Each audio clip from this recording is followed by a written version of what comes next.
Salut, jeunes amateurs de musique. Aujourd'hui, nous allons parler zouk. Oui, zouk love bébé.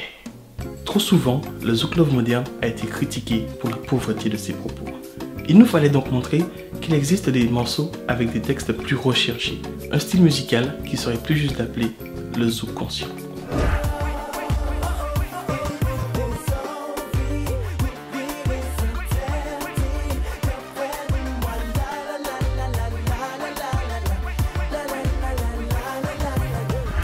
Dès le départ, on comprend que ce morceau va marquer l'histoire.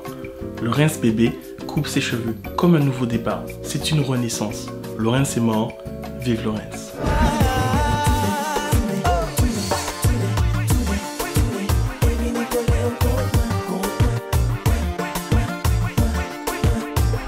Parlons chiffres.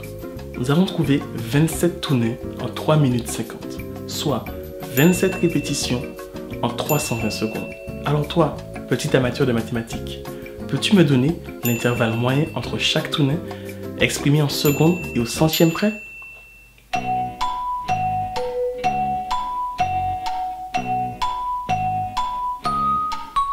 Oui, la demoiselle du fond, c'est bien ça.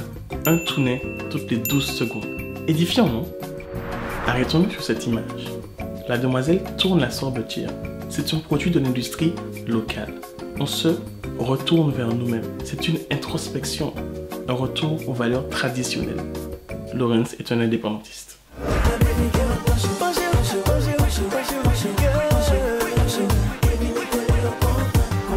Panchéo, Panchéo, un peu comme le roseau qui plie mais qui ne se casse pas. Ça me touche, mais je reste debout. Ici, Laurens nous parle de la femme qui danse, la femme qui vit, la femme qui plie mais qui ne rompt pas dans cette société matriarcale antillaise, la femme potomitan.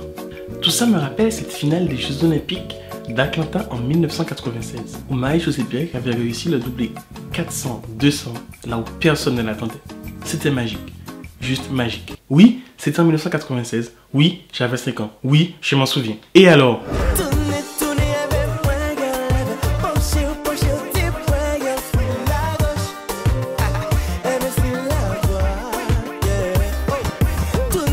Et que dire de cette fin de clip, avec cette toupie Beyblade qui tourne?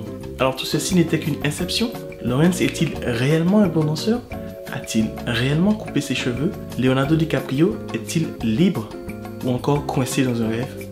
Nul ne le sait. Give me all. Yeah. Donne-moi tout. 3 éléments capitaux. Le don, la personne et l'ensemble. Ici, Layana et les autres sont profondément ancrés dans une logique très moderne. Je te veux encore, je peux plus me passer de lui.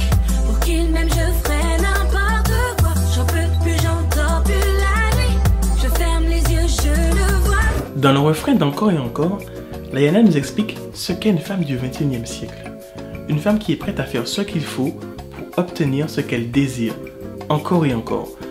Un peu comme Christiane Taubira. Vous ne voyez pas le lien? Moi non plus, mais je pensais à elle alors. Big up Christiane, nous prenons. Quant à Saïk, qui chante en anglais, ce n'est plus le Guadeloupéen qui s'exprime. Et je cite: je leur ai dit toutes, bye bye, you will be my wife. C'est le Caribéen, celui qui a compris que nous autres Antillais, nous étions une part indivisible de cette Caraïbe toute puissante.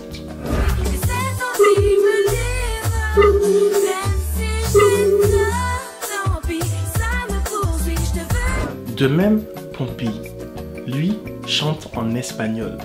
Et je cite encore: Mi amor, te quiero. Il est profondément sud-américain. Tellement sud-américain qu'il supporte le Brésil pour la Coupe du Monde. Un peu comme tous les Martiniquais.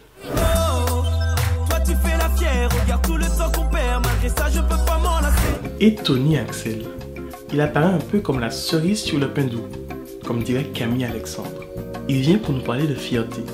Ce qui est assez intéressant, car la fierté est l'une des valeurs fondamentales de la société néo-féodale japonaise. Et cela prend tout son sens lorsqu'on sait que Axel et Layana sont tous deux de grands fans du manga Naruto. Bref, c'est tout pour aujourd'hui. Mais on se retrouve très bientôt. En effet, je travaille actuellement sur le phénomène selfie. Alors, simple phénomène de mode ou vraie tendance de la starification sur les réseaux sociaux? Nous le verrons bientôt. Love, peace, Rastafari.